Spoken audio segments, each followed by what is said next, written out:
নবীজি বলেন, উম্মত, যখন আল্লাহর ইবাদত করতে অনেক ভালো লাগে, রোজা রাখতে অনেক ভালো লাগে, আল্লাহর ইবাদত বন্দেগী করতে অনেক ভালো লাগে, আবার নামাজ পড়ো না, মনে অনেক কষ্ট লাগে, রোজা রাখো না, মনে অনেক কষ্ট লাগে, জিনাহের কাজে লিপ্ত হয়ে যাও, মনে অত্যন্ত কষ্ট লাগে, সারাক্ষণ কান্নাকাটি করো, উম্মত, খোদার কসম, তুমি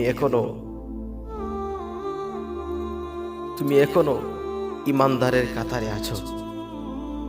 উম্মত, তুমি এখনো ইমানদারের কাতারে আছো।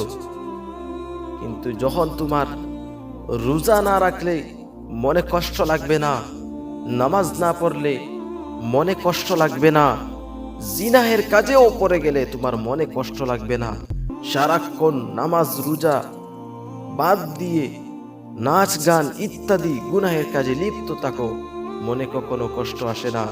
খোদার কসম করে বলি উম্মত, অনেক আগে তোমার ঈমান চলে গেছে, তুমি বুঝতেই পারোনি।